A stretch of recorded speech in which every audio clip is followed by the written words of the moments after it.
Good morning, diners, and welcome to another edition of the Collapse Morning Wake Up Call here on the Doomstead Diner. And for this morning, we have an important and somewhat depressing topic to talk about. I'm going to focus today on the extinction question, which is one that has, in many respects, taken over the collapse blogosphere.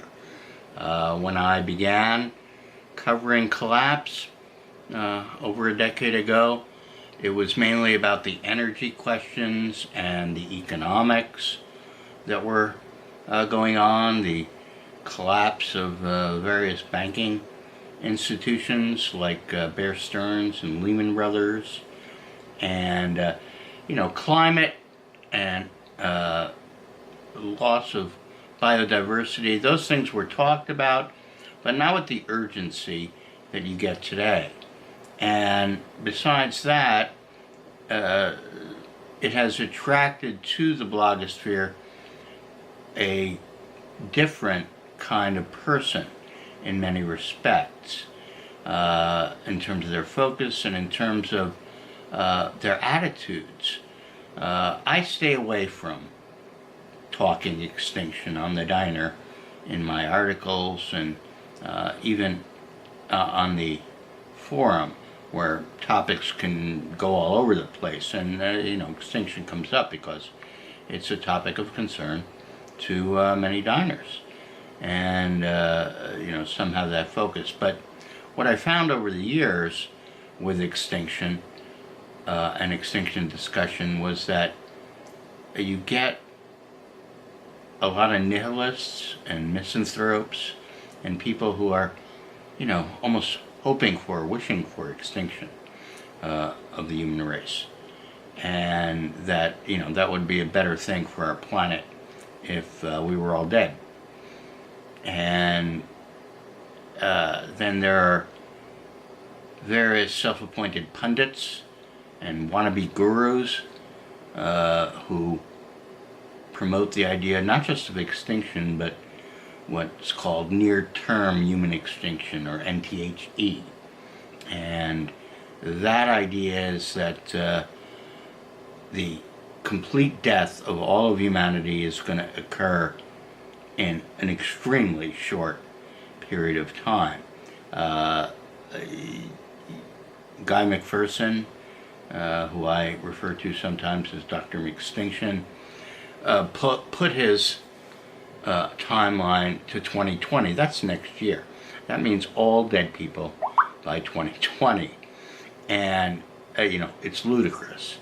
It just won't happen that fast, if it does happen at all, and that's an open question as to whether it will or not.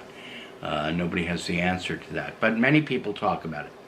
And then there are other less extreme predictions. 2030 from some people concerned with the topic, some scientists. 2050 is a more accepted date, if you will, for people who think that the various climate calamities that we're causing will result in a full extinction of the human race. And remember, extinction is extinction. It means every last person has to be dead. In prior years, all biological populations go through cycles, and there are predator-prey cycles and so forth, where they go up and down, total populations. And going back about 75,000 years, although the reasons aren't clear for why it occurred, the human population that existed at the time was knocked down to around 10,000 human souls, 1,000 breeding pairs. And out of that small number of survivors, we ballooned up to where we are now, which is about I'm sorry, no, that's the Chinese, just the Chinese, 1.3 billion. A total, we're at 7.5 billion or something like that, maybe 7.6 now, I don't know where the exact number is. And that's all estimates anyway. You know, it's not, you know, nobody goes out and counts 7.3 billion people, or 7.5 or 7.8 or whatever it is. It's a lot of people, though. We know there's a lot of people living on the planet right now. And if you travel around any big city anywhere, you find that out relatively quickly with the congestion and so forth. Which is one of the reasons I like living where I am living, one of the lowest population zones of a semi-developed place in the world, the last great frontier of Alaska. And there's still nature, and there's still not so many people, and not too bad traffic, and all those things. So, very pleasant place to live. I highly recommend Alaska. Of course, you gotta like the cold. But yeah, it's not as cold as it used to be. I'll say that. Okay. So, what's going on with extinction now? And, you know, why is it becoming a major topic of conversation? Well, there's a new movement, if you will, called Extinction Rebellion. And Extinction Rebellion took its first big action in London over the last week, and they did all sorts of very theatrical and photogenic types of demonstrations. They glued themselves to trains, they blocked off the London Stock Exchange, and they got a bunch of people dressed up in red robes looking sort of like the Grim Reaper, sort of like me. Except I'm in black. Oh, well, I got some red here. Doing a dance performance, so, you know, it got a lot of press and a lot of publicity over the net. Now, I suspect it's going to grow some. And it doesn't appear that they're making the same mistakes. They may be making different ones, but they're not making the same mistakes that Occupy made when they pulled off their demonstrations. They're staying more focused, and they called it quits on, I think it was about 7 or 8 days of demonstrations around London. After that, and I suspect this is going to be a time for them to start building a more global constituency, perhaps. They also appear to have leadership, which Occupy did not have, and Occupy kind of had a lot of problems with, you know, divisiveness between the various cells and so forth. So they're not making those same mistakes.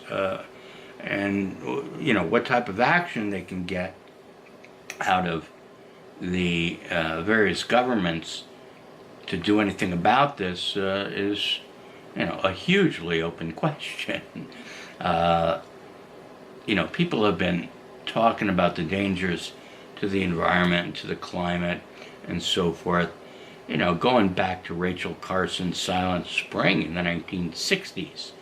And then there was the Back to the Land movement in the 70s, where people, you know, hippies, if you will, and we talked with one child of Back to the Landers, farm gal, last week. If you missed that video, I suggest you watch it. She's a fountain of information. But you know, these problems have been known. They're not new. But because of all the climate calamities that are going on, and the pollution problem that has reached epidemic proportions in many places, you know, the Chinese pollution problem is legendary in cities like Shanghai, Beijing, Guangzhou province, and so forth. The pollution of their water table. I mean, you just look at the pictures and it's tragic devastating. And India is in much the same condition. The third world has tried to industrialize rapidly, and that came at a very large cost to the environment. So there's all those problems as well. Those are well known. And then you've got the steady stream of Mother Nature's wrath. The big hurricanes coming at increasing frequency and hitting and causing devastation, the snowstorms, the floods, the droughts. Everything is extreme or more extreme than it was. These are all occurrences, natural occurrences that have been, around, for time immemorial, for as long as human beings have been on the planet, but they are definitely picking up speed and picking up in intensity. So that's getting a lot of more people aware. And, it's got to the point where you have hundreds, if not thousands of people willing to get out on the street, willing to get arrested, willing to be pepper sprayed, and so forth, and all the things that can occur to you when you put yourself out there like that.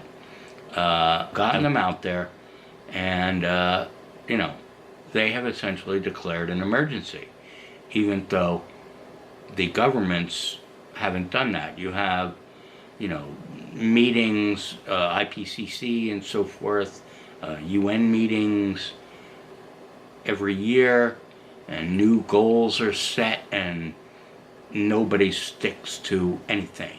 All sorts of wonderful declarations are made, but nobody sticks to anything. And why not?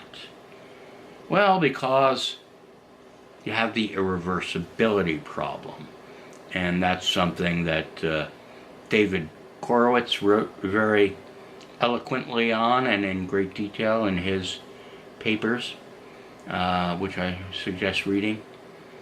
And you can visit Diner SoundCloud for an interview with David as well. But we have a situation where we have become so dependent on all of these industrial infrastructure aspects of our lives that support a population of 7.3 billion, 7.5, 7.8, wherever, that to try to get off of it now, cold turkey, if you will, just shut it down like that, you would cause, or there would be, as much death and destruction in a short amount of period of time as you're going to get from the climate change aspect. In fact, the climate aspect change will probably take down populations slower than if you really shut down industrial civilization at this point. And the Extinction Rebellion people talk about an end to all automotive transport, all air transport within, 10, 15 years or so.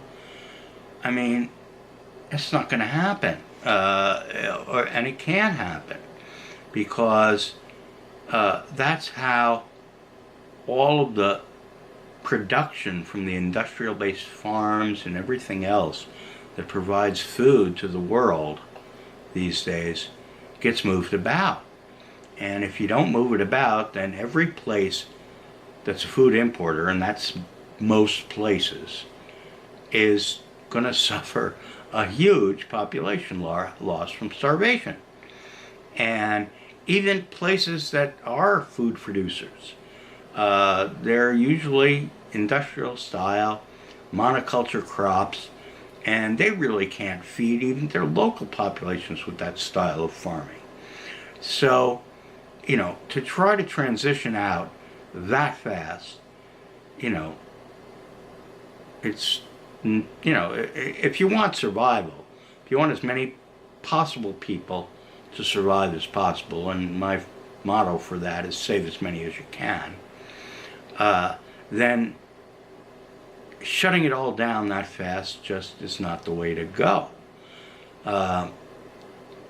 I'm not sure what is the way to go, but it is some type of more stepwise downward procedure to get into a more sustainable lifestyle. And then, to move on to another related topic there, is the issue of childbearing and who's having kids, who should have kids, should anybody have kids, and so forth. And there are a lot of people in the doomosphere, especially on websites that focus on the extinction problem, who are advocating childlessness, that nobody should have kids, because we have too many people. So, let's knock down the population from the birth end. You have a birth-death equation, and, if fewer people are born, then you'll end up down the line with, fewer people, right? As long as there are more deaths than births. People aren't comfortable with the idea of increasing the death rate, which actually traditionally is and naturally is how population control occurs. Birth control is not something that any animals really pursue, and human beings haven't done much in the way of pursuing it either over the years. But what you do have now is a generation of people, millennials they're called, who are who are not wanting to have kids. And there are a lot of reasons for that. They worry about the world that they're going to bring them up into. They don't have the money to raise kids. They don't expect to have the money anytime too soon. Their economic opportunities become smaller by the day. And this is mainly, I'm talking about the Western industrialized countries here. So these people are reducing the number of kids that they're having as an aggregate statistical population. And that's going to have an effect, economically. It's had an effect on China in terms of an aging demographic. And then, if enough people do it, you're going to get a hole in there, a demographic hole, where you don't have reproductive age people around. And you need, the spectrum. You need the kids growing up, and you need the reproductive age people, and you need some of the older people to sort of take care of the kids and do other responsibilities while the reproductive age people are doing working things and stuff like that. And this is the way society worked in hunter-gatherer times, but it hasn't worked like that for a long time since the advent of agriculture. At any rate, the way I see it, you can't do this. You can't stop having kids. If you go to the film Children of Men, and that was an apocalyptic film if you haven't seen it, the whole premise of the film was that women became infertile and unable to have children, and so the earth and the population and society spun down into anarchy and just violence and so forth. And whether we'll get that level of dysphoria or not, I'm not sure that's the right word, but I don't know.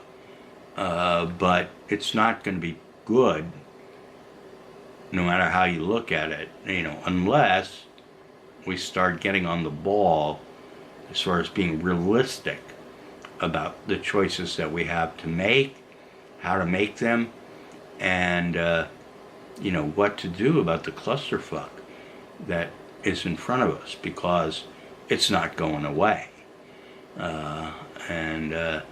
So the Extinction Rebellion people are bringing that forward in the consciousness, of more people, and that's good.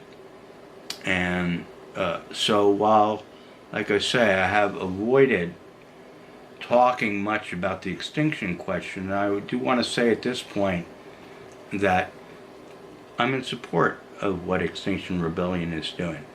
The message has to get out there. And no, you don't have to be a nihilist. No, you don't have to be a misanthrope. No, you don't have to wish for the end of all humanity. And no, everybody does not have to die.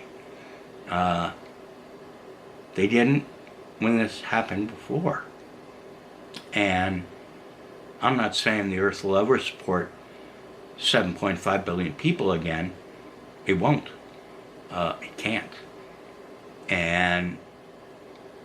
But how the reduction comes, over what time period, and to what classes and demographics of people, countries, and so forth, how the pain is distributed out is something that we have to consider and be realistic about. And it's a painful, painful discussion, no matter how you cut it. So, that is some heavy doom for today's Collapse Morning Update. I'll try to get a little lighter next week. I'll see you on the other side. Hasta la pasta. Collapse next.